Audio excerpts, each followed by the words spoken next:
3, 2, 1. Yeah, so, like, basically what I'm doing is, like, this podcast with my buddy where we talk about movies, but what makes us different is that, like, we put jokes and stuff in between all the movie talk. I think it's really good. You sent me that shit, bro. I was pissed, bro. How many we do it better, guys. What do you mean everyone had the same idea we did? No, you guys don't get it. We're really funny. We talk about stuff you don't see every day. We make a lot of Jeffrey Epstein jokes, which makes us you really never funny. hear that on podcasts, do you? Yeah, being so bold that you might endanger yourself from the forces of this world by being like, maybe this other celebrity knew Jeffrey Epstein. All right, not to get back into it, but have we talked about Diddy extensively? I don't think so. But we should. Well, Diddy's not as fun. Well, Jeffrey Epstein was never fun. People blew it out of proportion. Well, not out of proportion, but they just like and just like how Jeffrey Epstein didn't kill him. So, like, they made it a gag. And they're gagging this Diddy stuff, but this Diddy stuff is like it goes deep, real fucked up. Like he was basically Jeffrey Epstein himself. Yes. You know. I steal my thoughts from Nick Bryant. Nick Bryant's he's so smart. He's like been on the Diddy stuff.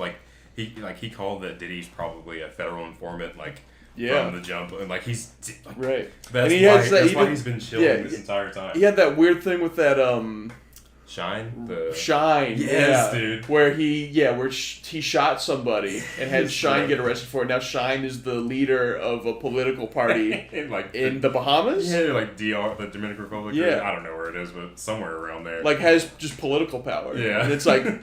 Was that like an initiation? You know, take the fall for this and we'll get you good, man? Yes. I didn't even think about that angle. I just figured that. Because if he's an informant, what's he informing to, and why would they let his ring act as it did? I think he, works on the same levels as, what Jeffrey Epstein was what we can see he did, in terms of blackmailing people with these things, and Diddy also has a shit ton of tapes and shit ton of cameras. Yeah. And there's definitely some blackmail ring going on. Oh, we can't be talking about this on the movie podcast. God damn, we're getting into it. All right. Yeah, so they're making this movie about this rap mogul. It's called 120 Days in Soho.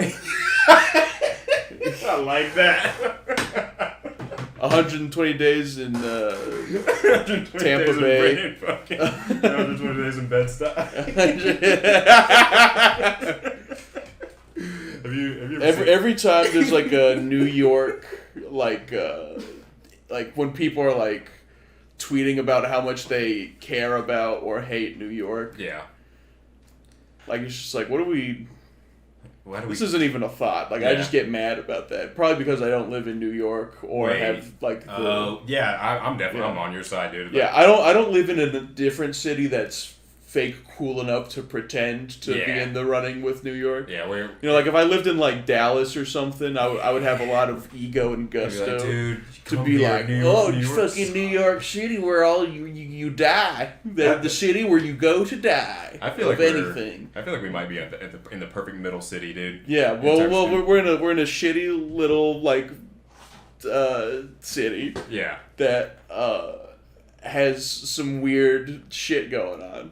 We're just a horse town. Yeah, we got our main. That's what's holding us up is horses. We have which, if you want to talk about a corrupt, fucked up industry, dude.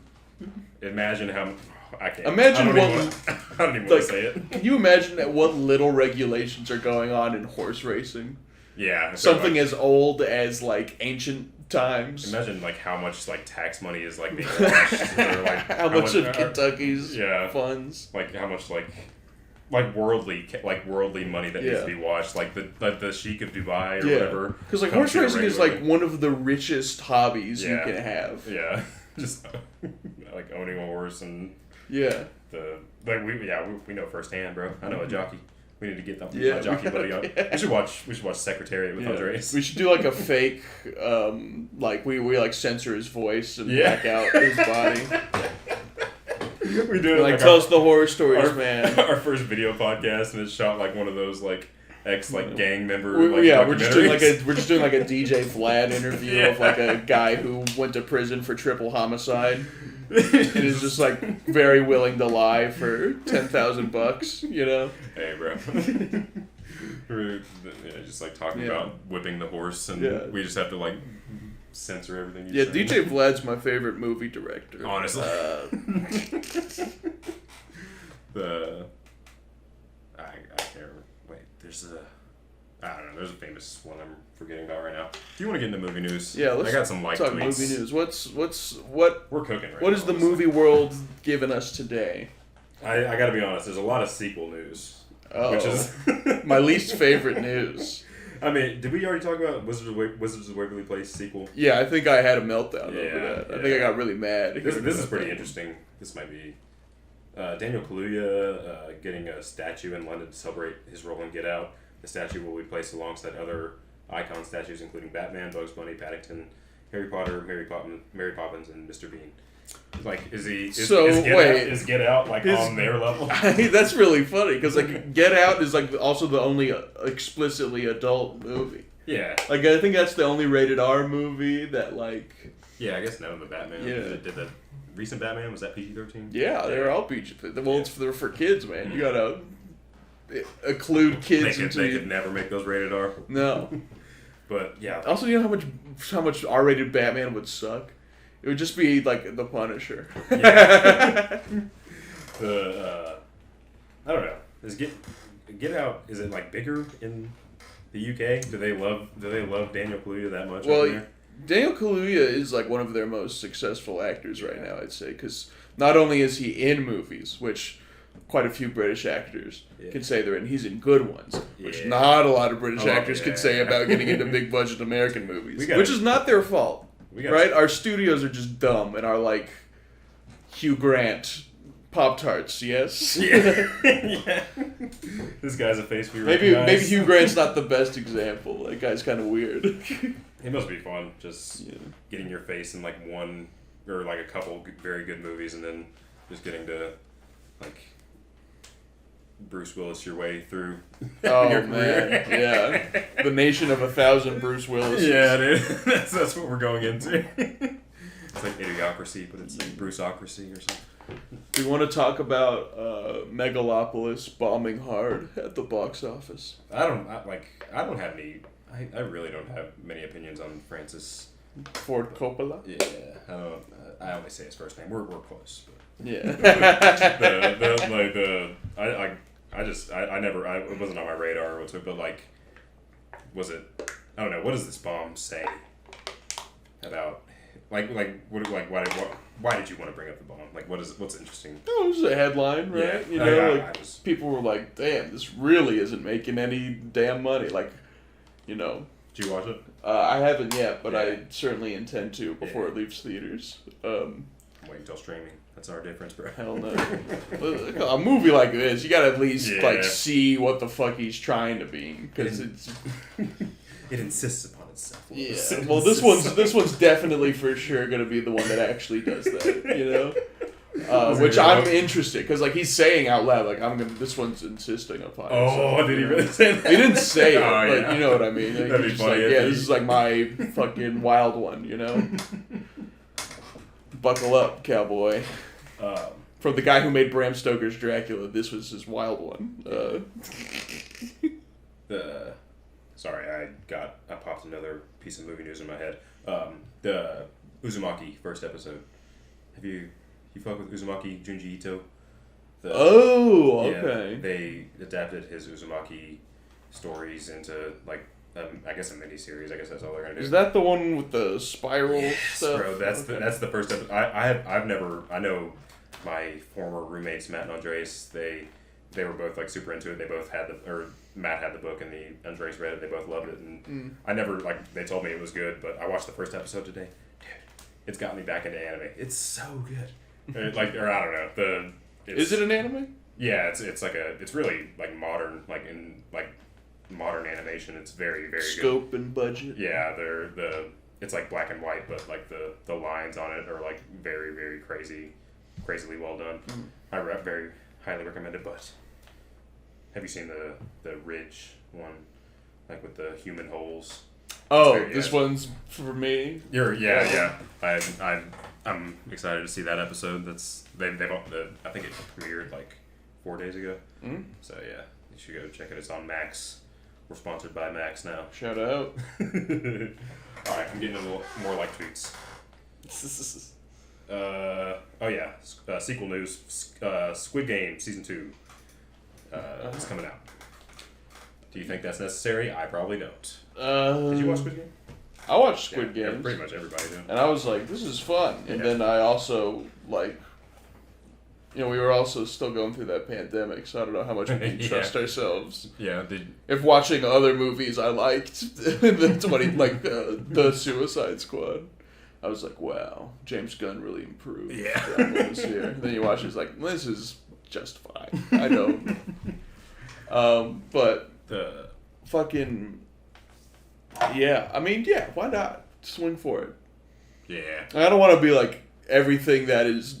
I guess they're... a step in the same direction is bad. They could do something fun with it. Yeah, that's a pretty good take to have. Just like, I guess sequels shouldn't be ruined by how many sequels were being shoved down our throats. Yeah. Like, I guess we can have like a Toy Story 2 still, where people really want to make the story. Yeah, because Squid Game was huge. Yeah, it was compelling. I really enjoyed it, even though I tried to be a hipster and not like it. Oh shit! Daniel Day-Lewis coming back. Oh right, that is some real ass news. That's some real news. Because it's also his son's movie that he helped write. His son's directing it? Yeah, his son's directing it. Has his son done anything else? I don't know. I haven't heard of any of his other movies. I'm just going to start doing my research on my phone instead of on my computer, because you guys hear a lot of sound. Sorry about that. Daniel Day-Lewis' son. I don't know. I really liked... It's the problem with every Paul Thomas Anderson movie. I like it the first time, and then I'm not as compelled the second time. And that's how I felt about the... I'm Daniel Day-Lewis. This is my son, Daniel Day-Lewis. Hi, I'm an acting man. And he's a sucking man. Oh shit, I was supposed to be researching. I got too much into the riff, but I don't know. I need to rewatch it. I feel like I would enjoy it. I think the first time I watched it, I wasn't paying too much attention. Yeah, those are movies you got to really look at. You know how I go. You know how I latch on to. Listen, if I ever show you The Master, you're watching it the right way. Oh wait, what's The Master? That's the one with Philip Seymour Hoffman as the cult leader. Oh. With Joaquin Phoenix. Damn. I'm drawing a blank on that. I'm not a movie guy at all, right? Doesn't do his homework. I just know how to spit my opinions out. I don't know movies, bro. I just know how to just rail on what I think. So you're the Ben Shapiro of movies. Not informed, dude. Yeah, you just know tactics. And if somebody wants to pay me, I'll take it and I'll do whatever you want. It's all a sport to you. I'm just here to make some money. Shout out Ben Shapiro, even though he's being paid. Though he's being paid. I don't know what I was saying. But the next piece of news, Happy Gilmore 2. Okay. Sure. I mean, whatever. It's Adam Sandler. He can fuck around. Yeah, Adam Sandler gets a pass on everything. He can make the shittiest bullshit. But I think we have Hubie Halloween still playing in there. Shout out to that movie. Yeah. The babies will be CGI in the new Rugrats movie, but everything else will be live action. Why do they always do that? That's just such a terrible idea. So weird. Did you watch? Because they're babies. They're just make it all. The heads are gonna be so. What are we doing, man? When they cast babies, they like promise no CGI. Yeah, because it's like you can't do that either, because that's just stupid. Because they need to have like personalities. Yeah. And stuff. Did you ever see that movie, like the Baby Spies? The Baby Spies. Are you conflating this with the gerbil ones? The G-Force? No, there was one where there was one kid spy, and he like drank a special bottle to like get spy powers, and like all the little like stupid, somewhat smart babies saw it and like, whoa, what if we drink that? They all drink it. They all became spies, and it was a baby. I'll figure it out, dude. It's so good. We gotta watch it for the podcast. It'd be funny you look into this. This is like a Corridor digital video from 2010. Yeah. That was just what I was allowed to watch. You're like, it's the greatest movie I've ever seen in my life. Cinematic masterpiece. Yeah. I think. Oh yeah, first episode of the Phineas and Ferb revival, releasing next year. What? They're reviving Phineas and Ferb. They don't. Has that show been off the air long enough for us to be like, now it's time? Now enough culture, enough life has been had. We can take another look at Phineas and Ferb and see what it means for a new world. Yeah. Or no, that's not what they're thinking at all. They were just like people love this. It was like throw it at the dartboard of the IPs we own that we haven't done anything with in the last 5 years. It must be so easy to be like an executive. Yeah, just like you gotta. I don't know. They just like gotta negotiate over the IPs and try to get the next Batman or whatever. I don't know. It must suck. Yeah, being like a guy in charge of Batman media has to have the easiest job in the world. Because if like one thing's flopping, he's just like, I'll make a video game. Yeah. Who gives a shit? Put him in Fortnite. Yeah, put him in Fortnite. Whatever. Like we have infinite money. That's the thing. We used to have like stuff that was meant to be stupid. Yeah. Like Batman was meant to be stupid pop culture nonsense outside of his comic form. Yeah. And the occasional adaptation. Now he's just like a character of everything. He's just like a prompt, When does this Batman enter the public domain? How long until that? It's going to take like another 20, 30 years, I'm sure. Was he like in the 30s? It's coming out in like the 40s, I'm pretty sure. Yeah. That's pretty interesting. That'd be crazy. That'll be crazy. I guess we'll be done with them by then. You think Disney has like a 30-year plan where they can like make us tired of an IP before it goes into the public domain? I don't know. They can probably like burn us out on, I don't know. I'm spitballing. You want to get into the movies? Yeah, let's talk movies. Actually, I'm going to go piss real quick. All right. BRB. Break. Well, okay, we're back. Wait, are we back? Okay, yeah. I had another piece of news. Do you fuck with Otis Redding? Yeah. The Daniel, or who was it? Fuck, I just saw it. It was in my likes. Somebody's playing him. They're doing a biopic. Was it Daniel Kaluuya? No, it's John Boyega. Sorry, guys. They're the two top black actors right now. Yeah. I don't know. I love Otis Redding for that one song. Sitting on the dock. I don't know. Yeah. But good for it's called Otis and Zelma and Taraji P. Henson. Oh, damn. I'm gonna spoil the movie recommendation for next week. We're gonna watch Baby Boy.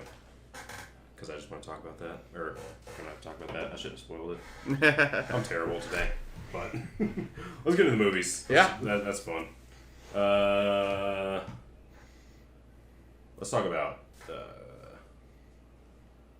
Kinds of Kindness first. Because I watched the other one. I can probably squeeze more of that out of the other one. Kinds of Kindness. It was a good-ass time. Oh my god, what a wild trip that was. Yeah. It was fun seeing, like, how close do you think they filmed this between Poor Things and this? Because... Yeah. They must have just, you guys want to just do this next one? Yeah, because it's, certainly kind of... it was so quick. Yeah. It's very quick, and they're making another one. Really? Yeah, called Begonia, with a very similar cast. I'm definitely going to be checking out the Yorgos. I wonder if he just, gave everyone a packet. Yeah. And was like, this is how I'm feeling. I mean, we want to you want to spend, 5-6 years, make a couple of movies with me? It'd be, as an actor, it's got to be so sick to just, find a director that's okay, this guy's got some fun, interesting, different ideas. Because he had a moment with Colin Farrell, the lobster and Killing of a Sacred Deer. Yeah, Lobster's really good. Yeah. Oh yeah, I see people recommending it. I see I can picture the poster in my head right now. I think he might be in Dogtooth too. I'm not sure. Wait, he directed that, or he just? Yorgos directed. Oh yeah. But yeah, I need to go backwards in time. But like, yeah, poor thing's like, even though I had talked about it in the episode, like I watched it in shitty quality, but I was still enamored with everything, dude. It was so fun, and like, I don't know, he's got like a great sense for pacing and like imagination. Like he really just like pushes like, wow, what's this world about? And then kind of is very different in that it's just like, oh, this is like caustic. I feel like I'm getting burned by this, you know. I'm just oof. What a mean movie, you know. I definitely agree, but like it still like pushed my imagination. In terms of like why are these stories connected and like why, I don't know, like they're not the same characters, but they all have like a similar dynamic. Yeah. In every single story, like Willem Dafoe's always like the head guy of this. Is it a cult? And like, I don't know. Like, it's so fun not to understand it. I love it. I love like not knowing like entirely like what the details are telling me, or the details are like leaving things out. That's how Junji Ito writes his stories. But I don't know. Did you like? Is there anything to like pull away like as a lesson? There's no like it's very well. Like, it's clearly about sexuality and like how that kind of just really messes with you in a way like it's like almost like you know, chemicals. Like if there was chemicals in the air that would be affecting you in a way that like you couldn't understand really. You know, because either it's like there's something you feel you got to do about it, or it like something happens to you. You know. Yeah. You know, like that. Those lines of like consent. You know, because there's a lot of like assault. There's like also like just a generalized sense of abuse. Yeah, there's also a lot of just like bodies just being, or especially towards the end, like bodies being like brought back to life. Yeah. Like, well, I don't know. Yeah, trying to treat irreversible stuff is kind of like, or getting to like, it's like either I don't care about it or I think falsely that I can fix it. Yeah. Because I'm like, I feel like I'm being ruled by horniness, essentially. Yeah. You know? Do you remember, like, how many stories there were? There was 3. There was a triptych. Oh, yeah. Well, the first one was Jesse Plemons and what's her name? Emma Stone are married, and he enters this incredibly weird relationship with his boss to, like, have his life ruled by him. And then eventually... Was like commanded to kill a guy, essentially. Was like Emma Stone still like part of the? No, she was unwitting to it. It's so like, weren't Jesse Plemons and Emma Stone like together in like 2 of the stories or all of the stories? Like they were like kind of like. I mean, they were working as some pair throughout the movies. Whether that was like married or like that bizarre partnership where they were both in the cult. Yeah, I really enjoyed the Margaret Qualley twin story. Yeah, that shit was fun. Yeah, I loved like the other twin was like willing to like sacrifice herself for the Jesus, like she's the chosen one. I don't know. Yeah. And that, like, she did it the same way she would have died. Yeah, when she learned her sister had savior powers. Yeah, she like made sure to like fulfill the prophecy properly. Yeah. What was the middle one? The middle one was Jesse Plemons is a cop, and Emma Stone goes missing on a like science trip, like an ocean marine biology trip. Oh, and she's like not her. And then when she comes back, he is like, "Oh, that's not her." Yeah. Doesn't he end up like being right as well? Yeah. Yeah, it was so fun.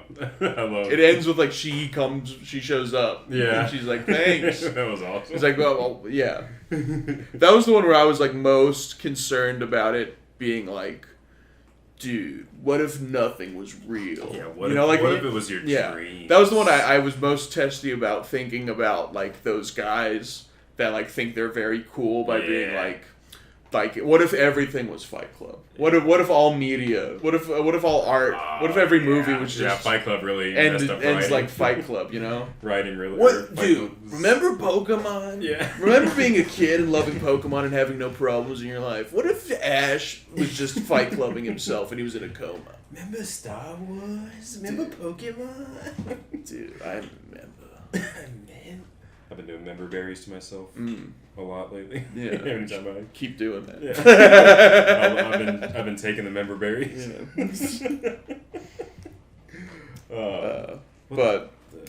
Yeah. And the funny part in that one was that his partner and his wife, who's Margaret Qualley, they have the wife swapping sex tapes. Wait, that they watch. Wasn't there also like a wife swapping element in the first one? Like with there was like the Asian woman or what's her name? Hong Cho. Oh right, yeah. Emma Stone does not play his wife in the second one. The first one, the one where Willem Dafoe's the architect. It's Hong Chow who plays his wife. Yeah. Emma Stone plays like a different agent of Willem Dafoe, who like tries to bait Jesse Plemons back into doing the thing. Which one does like Emma Stone get like locked out, or was that Jesse Plemons that gets locked out? And they're like begging to get back into Willem Dafoe. That's the first one. Yeah, that's the first one. Was that Emma Stone that was begging? No, it was Jesse Plemons. Damn. It's coming back to me now in a weird way. This movie's fun. I like remembering it from like 2 weeks ago when I watched it. But I love the fact, or the character that was like for something important in a movie, like the writing word. Protagonist? No, it's not like an object in a movie that's like very like a Deus. Is it Deus Ex Machina, or is it like Chekhov's gun? No, yeah, it was just like the guy that was like that was being resurrected in the last. Yeah, like that guy. Like he kind of seemed like a pivotal piece of every single story. Yeah, he shows up in all three stories. It was very fun. Like the things that like the way he showed up and like they kept saying his name over and over again. It's like and all of them are named after his interaction with that story. Wait, what do you mean? The first one's called like DFW Gets Killed. Oh yeah, they have the title cards. Yeah, that was fun. Yeah, I don't know. I need to watch this movie like 5 or 6 more times. Yeah, it's a lot to chew on in this one. Yeah, it's also like really funny how like kind of crude it is to itself. Like all of the characters' deficiencies are kind of treated as like hilariously bad. You know, like when Jesse Plemons starts losing his mind in the one where he's a cop because he thinks Emma Stone's not his wife. Yeah. He like shoots a guy's hand and then he's like, "Oh, sorry," and he starts licking it. He's freaking out, you know. This movie's fun. Like just when he's like, "Yeah, this guy sucks. And shouldn't have anything. What are you doing here?" It really just like. And that streak exists in almost all of the characters. If they're either malicious or just like self-destructive. Yeah. Even the Margaret Qualley like jumping into the pool scene, like that was kind of comedic, but like like you could see her doing like a very like nice dive into it. Yeah. Like, it was and she was like very happy about it. Yeah. She was like, "See ya." Yeah. I don't know. I need to watch it again, but I'm not in the podcasting forum. Let's move on to the next movie. It's a very crude movie about.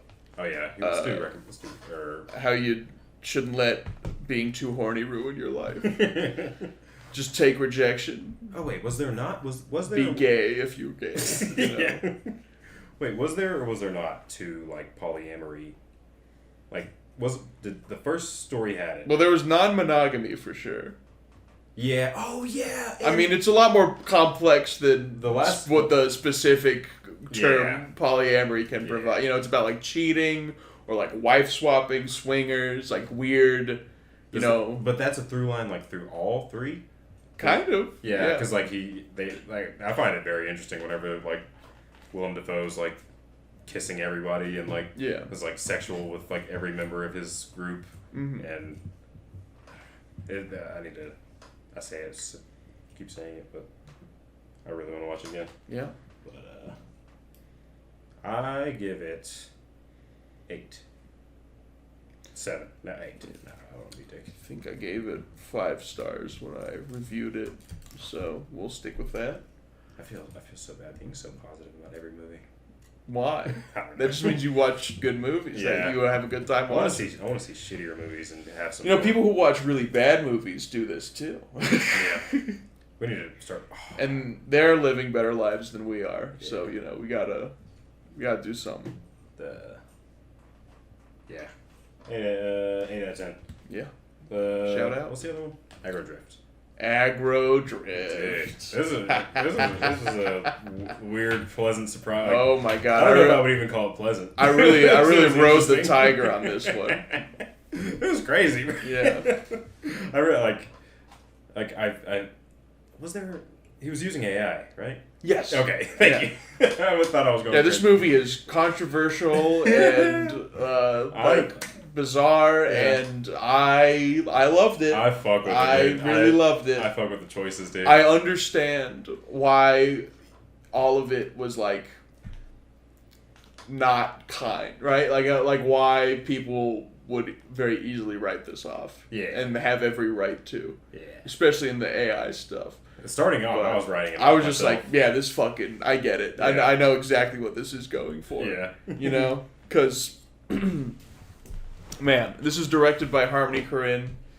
Came out like 2022, 2021. I thought it was new. Fairly recently. Maybe last year, actually. Yeah. And it... visuals. Yeah, it's shot entirely in infrared. Yeah. With occasional editing to affect that. The thing about like the infrared shooting, like it like in other instances I would say it hides like the shitty CGI they were doing, but in this case it it helps it, right? Yeah, it helps so make much. it look more natural. Yes, because everything looks bizarre. Yeah. There's a lot to say about the infrared shooting. I'm very interested by it because it in the story itself, what it's pretty much establishing is that the lead character, the main character, excuse me, played by Jordi Pola, I believe is his name. Oh yeah. Okay. And the only other movie of him I've seen is one of the worst movies I've ever seen.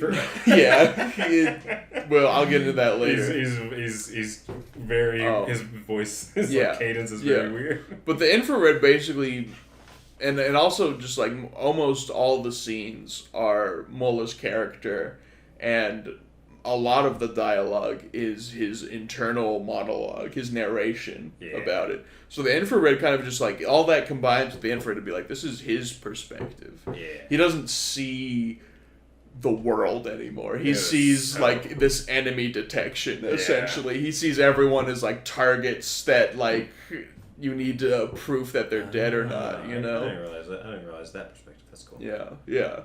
He's so flattened, right? He's just he's become archetypal, right? Yeah, archetypal. Yeah, he's just become a stereotype of a cool hitman. Yeah. And it's really affecting him. Like most of the dialogue when he enters, after his first kill, when he enters the trap house to pick up his payment and stuff, it's just him being don't fuck with me. I only want my money. I'm here for the money. It's just he just only cares about the immediacy, Yeah. It's just he's so ridiculous. So it has to match him, right? My favorite character might be the bad guy. The demon. The fucking demon who's humping his sword all the fucking time. I love that shit. I fucking love it, dude. Every time, in the middle of the tone of this movie is such a whiplash. It'll be like a right before the final battle. He'll be walking up and then Yeah. Like, there's a lot of this type of movie. Like, this is, like, kind of a genre of movie. You know, this, like, loner, very talented, very capably violent guy who, you know, it's like most of these stories are, like, about masculinity in some kind of way. You know, like Drive, The Killer. Yeah, that I was really about to say, I would probably rather watch this than The Killer. I'm not a huge Killer. Oh, I love The Killer. The Killer was so clean. I started watching it, and I think we talked about it. Yeah, like Taxi Driver, you know. But where this movie really, I think, kind of gets it, right, is that it's like, we have not properly, like, demonized these guys, right? Because, like, with all of these movies, you know, American Psycho, all these ones, there's always been a population of guys who are like, yeah, I resonate with the main character that is deeply unsympathetic in every way. You know? You're breaking down. You're explaining everything I need to know about this movie. But in Aggro Drift, right? It's just like, the main character is like, he is purposefully this, just, like, undecipherable thing where he's just like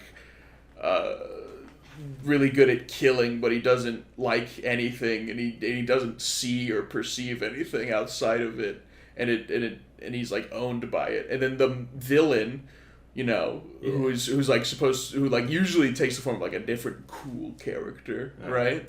Is like just literally a demon who can't stop humping.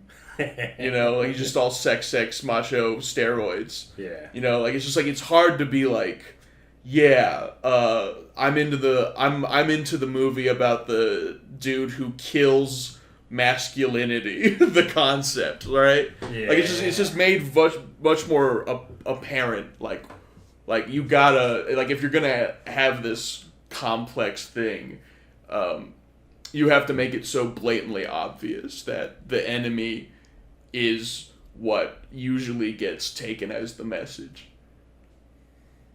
I guess you. Yeah. I think I'm pretty sure I follow you. But what do you make of Travis Scott? I was thinking about that for a second. Travis Scott, this is another interesting angle to this movie, right? Because Harmony Korine's career is very interesting. Because he's always been very experimental, right? Very bizarre. And in the beginning of his career, that was, like, very lauded. Yeah. Because he was young, right? It was the 90s. He was in his, like, 20s, making these very strange movies on, like, no budget. And, you know, people are writing up about it. He wrote the script to kids. You know, the one where, like, 17-year-olds give each other HIV. Damn. And, like, beat homeless people to death and shit. Like... He's subversive, dude. That's why I fuck with this movie. He's like incredibly subversive. You know, there's like Gummo. I'm sure you've heard things about Gummo. I've heard the rumors. Yeah, and so I feel like when you've got that reputation, it's either you like drown in it, or you like leave that and like become kind of hokey. You know, you don't. You either it's just like I have to keep hitting the margins, trying to like explore a brave new world, but it's like when you're in your 30s and you get a little out of touch, like we are all one to do. What about instead of like, do you think? I feel like because I've heard like great things about Harmony Korine and no. Like, do you think like it like instead of like sinking in it or like riding out of the wave, you could like ride the wave? I don't. That's what I'm thinking is that like he this is the issue he's concerned with. Yeah. And much of the criticism of him since like his early movies has been like trying to decide, is he above or below, you know, this problem. Yeah. Right? That's like being presented by how we feel about him and what his movies are going for. Yeah. And I think one thing that's really concerning him is that this is like kind of a young man's game, being this very forward-thinking, ahead of the time. It's hard. It's got to kind be of hard director, being old and trying to be subversive to the young kids. Yeah. Nobody wants to hear what they're saying. So picking up Travis Scott is kind of like he's like nodding, you know. Maybe he's like, you know, like, yeah, maybe I'm a little out of it, but like I know who else is working and like doing stuff I perceive to be experimental and interesting. I wonder if this movie... Something you could maybe say about Travis Scott. I wonder if this movie was made before or after the Astroworld incident. That's a good question. But also, because the movie, right? Yeah. The middle part of the movie is Jordy, the main character, being like, I have to care about my kids and my family. They need me more. And I should stop being the best assassin in the world, right? He keeps saying it. He's the best assassin in the world. Yeah. And in order to keep his shit going, he's like, I'm going to build a new generation. You know? And what we watched this on Harmony Korine's own production company's website, which has like other collaborations that are supposed to come out, right? I think this movie is like kind of Harmony Korine like trying to really examine his anxieties as a aging filmmaker. That was kind of that his best strategy should have been to stay young forever. Yeah. You know? Yeah, it's got to be tough to like break out as a young director. Like directors like... And it's like giving a sense of like, okay, he wants to pass the torch, I guess. But also he's still making these very bizarre movies. Like he never made like a entirely above ground movie. You know, all of his movies have been trying something bizarre and like making a particular kind of statement. Did he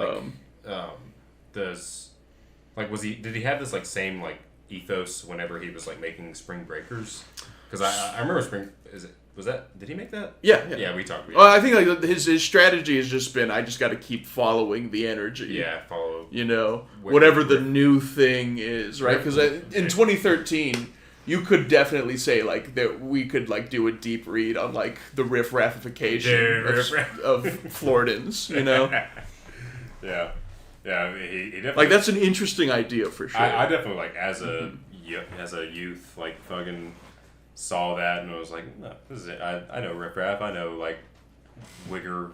Like Florida, like Florida culture. Yeah, that's pretty. And fun. Also, fucking Gucci Mane shows up in the movie. Oh yeah, yeah. And it was like all in like neon, like in a bunch of scenes. He's pushing boundaries, dude. A bunch of like A24's movies do neon, and there's a company called Neon that's very good. Yeah, and he like was the first guy there. I think. Yeah. I don't know. Yeah, I guess I gotta respect him for being cutting edge. Yeah, dude. I mean, putting the AI in it was a old movie. Yeah, I don't know if it'll work out in the future. But we'll see how it goes. But I like the way it was used because it was just like it was being used as like this degrading device, right? Where it like made the human forms look more monstrous or mechanical. I do love the which I think AI was good for. It's like a tool to make something look less good. I love like he kind of just proved. I mean, like AI is bad in terms of like the environment and like how much energy it brings, but like in terms of like art, like dude, people can make good art with like it's like machine stuff. I don't know. Phones aren't bad yet. We'll get to the Matrix eventually. But the utopia of humanity, the Matrix. I don't know. His wife was thick as hell. I loved how comically like a Florida person like he cast for his wife, which is just like she had like a bunch of plastic surgery. Is he a Florida boy? Is he? It takes place in Miami. I'm fairly certain. Wait, where's Harmony Korine? Is he German or something? No, Harmony Korine's American. I think he's like from California or whatever. Yeah. I'm still thinking about the cheeks right now. I can't. Those infrared cheeks.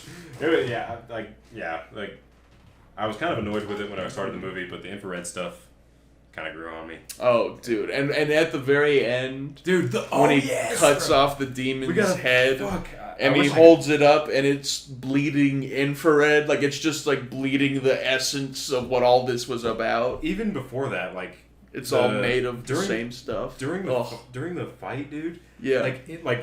This is also a thing.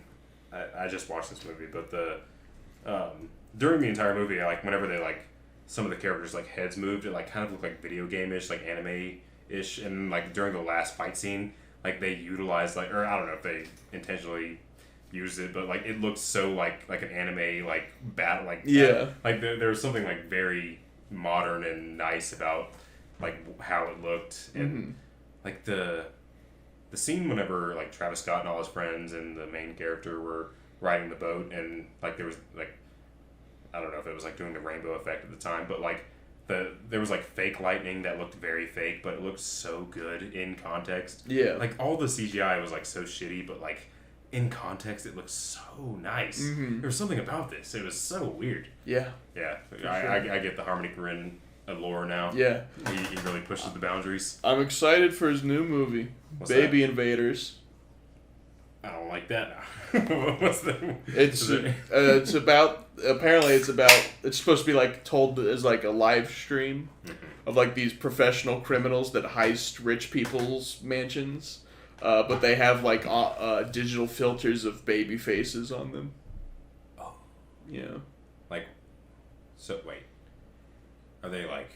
like they like hack the cameras? No, they have like Snapchat like filters like in of person? baby heads when they're filming themselves doing the crimes. Oh, so they're filming themselves. Yeah. Dude, I'm in on it now. I'm into the cult. I'm into the Harmony Korine cult. Yeah. Watch Trash Humpers. See how that gets you. I'm going with the filmography tonight. Let's look at reviews. Unless you got... I'm trying to think of... Because I had so many thoughts when I was watching it. This movie brings out your brain. Yeah, You can't not... I mean, I can't... That's... I keep thinking of it. The visuals kind of distracted me. Which kind of annoyed me. I was like trying to listen to the dialogue, but the dialogue is like kind of... The dialogue repeats itself a lot. Yeah, it's kind of like... I mean, it's kind of like shitty poetry. Yeah, you just gotta let it... No, yeah, you just gotta let it repeat and be like, yeah, this is how dumb these guys are. Yeah. And how, like, they just let their lives be controlled by murder and money. Yeah, I love the dialogue between... No room for anything else. Between Travis Scott and the main character, whenever they were... It was like, I wake up, I do it. I go to sleep, I do it. I wake up, I do it. Yeah. You gotta do it in your sleep. That's what I was curious about. Did Travis Scott and his friends just like hang out on the boat, like outside of the like whenever they were having the last fight scene, was like I saw Travis Scott like raise his hands up. Is that what they were doing? Like what happened? I don't know. I thought they were just in a separate location, but. And he was just feeling it, you know. Oh yeah. So did he like kill his like boss or guy? Like what, the demon? No, like he like hung that guy on a hook, and he was like the rich guy that was like giving him contracts. Right. Yeah. Like, when did that happen? Did that happen like before that happened the closer story? To the end. Oh, okay. I thought it was like something that was like a flashback or something. I don't know what was happening. This movie's hard to follow. Kind of. Yeah. That guy was an interesting guy. You looking up Aggro drift? Yeah, I'm looking at Aggro. Oh, are we back? Okay, we're back. Yeah. Okay, yeah. So what review did you get? Oh, I didn't get one yet. Okay. So go ahead. I got one. I couldn't find it. So this is a review from Matt Singer, who, from my very brief look at his profile, is some kind of renowned working critic. He's known in the industry. He works for a website or something. Yeah. He gave Aggro Drift 1.5 stars. I get it. Yeah, I get it. I understand not liking this movie. Yeah. You don't have to buy in. We're not gonna. It's a lot, all right. Yeah. Listen. There's nothing wrong with being like, this is bullshit. It took me a while I don't want to buy watch this shit. It took me so long. Fully understand. You know? It's not that I don't like that people don't like this movie. Yeah. It's something very specific about this. So this guy gave it 1.5 stars, and he said, "The first film in history designed to look like scrambled porn." right down to the boxy 4:3 aspect ratio. Not that I would know what scrambled porn looked like, mind you. I'm just guessing. Oh, that's a Reddit reply if I've ever. Either way, it was very kind of Harmony Korine to make a movie that the Predator could watch.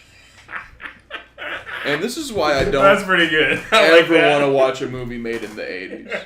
Just because people who like 80s movies and like reference them as like keystones to their life are maybe the most annoying individuals I've had a conversation with. Dudes who are like, Terminator 2 is one of the best movies of all time. I don't doubt that Terminator 2 is a great movie. James Cameron directed it. It's an Arnie vehicle. That sounds sick, right? I'd have a great time watching that movie. But if that's your favorite movie, man, you're basically just like the proto of like a Marvel guy, right? This like movie that really made me jizz my pants. Yeah, like when I was a. It's very annoying to like hear people say like, "Oh yeah, I'm a movie guy," and then like, "Yeah, I just love like 70s like 70s noirs or whatever." Like, like those are nice, but like. We've got good stuff. Yeah, it's like, why are you a movie guy if you stopped watching movies after you were young? Like, oh yeah, movies just didn't get better. Like, movies got so much worse after the 80s. Like, dude, shut the fuck. You're literally on the wrong side of history. And also, it's like, we never talk about how, like, culture was really bad in the 80s. Dude, it must have sucked. Like, music to be back then. Sucked in the 80s. Like, being able to find, like, those hidden gems that Listen we know now. to any drum in a top-charting 80s pop song. It is maybe the worst-sounding snare drum. Yeah. Like, just unpassable garbage. And the movies were like that. They all had that weird vibe to them, you know? Like it's already been processed through VHS distortion once or twice. Yeah. Like, all of them just felt like that. Yeah. And you know, it's like, I don't know. Like, it's just like it was its own BS. And every decade has that like, thing that rules it, that makes all of the movies have a kind of stink to it. Yeah. But just the 80s one was so, like, rough on the eyes and ears, I'd say. I have a really tough time appreciating, like, the 80s, like, mainstay features, you know? Isn't the 80s, like, the beginning of the transition from like film to digital? Yeah, that's when it was all mixing together and people were experimenting. Yeah. Now, to be fair, they had no idea how to work this stuff, but I just feel like you could have stayed upgrading the old stuff while you were getting used to the new stuff, you know? Yeah, like I know we have like our Marvel schlock today, but there was plenty of schlock back then, dude. There was like plenty of movies that were like playing constantly at the theater that like I would never know of. Yeah, now. Hot Garbage was selling out every year of human history. Yes, dude. Like, no matter what time you lived in, you could watch a terrible movie that so many people paid good money for. Just wanted the money. They did not want to make some art. And people were like, yeah, I'll fucking watch that. Like, I love that shit. This is the 80s. This was so great because I went out of my house and this was the only thing I had. Fucking Gone with the Wind. Yeah. Well, Jesus Christ. I don't want to watch fucking Casablanca now, dude. Yeah. It's alright. Yeah. So that's our thoughts on one guy's review. Yeah, dude. Fuck Aggro Drift. We're gonna be the movie podcast that shits on old movies. Yeah. Fuck old movies. Yeah. Damn, dude, we're ripping, bro. We live in the future, man. Dude, it's over. Fuck you. Like, no bullshit. This movie, like the Aggro Drift, kind of like shifted my taste on AI because like it was like it's literally like utilized so well in this and like well the problem is name any other use of AI in like popular art that has been good. It's most of the rest of it's been real rough. Yeah, there's definitely like a lot more downside in terms of the artistic output. Yeah, like that Marvel show that used it for their title cards, and it was just like, here's Nick Fury if he wasn't alive. Isn't that neat? It's like, this is horrifying. I can't. Any closing thoughts on the podcast? I got Baby Boy. You didn't get a review for... Oh, shit. fucking... You wanna... Kinds of kind. Wait, were we recording just now? No, I don't think so. Alright, we're back. I sat through about... the title is Pretentious Twaddle. Was this written by a British person? Yeah, sounds like... I sat through about 90% of this film until I realized what I was feeling wasn't intellectually challenged. Okay. Maybe he's smarter than us. What I was feeling was this film is a load of pretentious, self-indulgent twaddle. The cast is reasonably stellar. Defoe, Stone, blah, blah, blah. It's in 3 parts. Yeah. I do...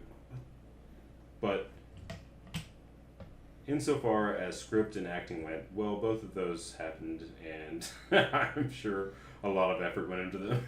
That's pretty funny. What? There's guys that just feel burdened to write for no reason. Yeah, this guy's it's very... I'm sure they worked on it or whatever. It's but 3 paragraphs. It's that doesn't mean anything. Yeah. What are you saying, man? It's 3 paragraphs of tweets of things he could have just gotten 2 likes on. I don't know. I don't feel like reading them anymore. We're almost at an hour. Fuck it. Yeah. I want to recommend Baby Boy. Baby Boy. By, I don't know, but it's got Tyrese in it. Okay. And it's a classic from BET. Word. And I talked about it with Devin earlier. I'm gonna remind him. We'll talk about it after what day we want to record. But I'm gonna make sure Devin's here for the next recording. Okay. Special guest. So what should our second movie be? I don't know. Do you want to think about it? Let's go with, ladies and gentlemen, introducing the second movie, which is coming to mind right now. Mm-hmm. Sprouting, growing, flourishing, arriving. He just thought of this. Into a mailbox. It's in my head. I already have it. This is improv, folks. I have the whole idea.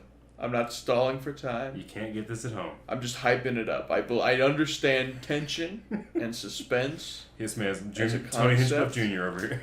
You know, vamping is important.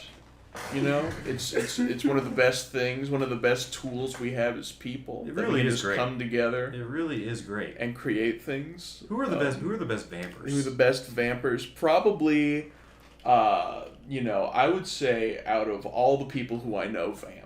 Yeah. You know, all of the great... A lot of them do. Yeah, many people vamp. They don't tell you this, but vamping happens everywhere. You know, there's always spare time that people forget to schedule for. It really goes And someone's on a podium, yes. and they're like, shit, gotta vamp. My guidance counselor, he would vamp during, graduations, and that was always fun, because he was a gay Hispanic man in bumfuck Kentucky. Vamping, it probably, goes back to ancient times too. Yeah, the vamping was probably all you did, because you had to send your messages, and it would take 2 years for them to come back. So you just did 2 years of vamping until you knew if you were going to war or not. I'm talking about even before then, dude. You got to vamp and try to keep the bear entertained while he's about to attack you. Right? Yeah, you got to vamp in case of the bear attack. You got to talk about vamping while while the bear's about to attack you. Vamping over. I don't fucking know, man. Let's watch something fun. Let's watch something dumb. Let's watch something gay. Let's watch La Chimera. La Chimera. But you have any tease it a little bit. Tease La Chimera. What's it about? It stars Josh O'Connor, who was one of the leads in Challengers. And I believe it's Italian.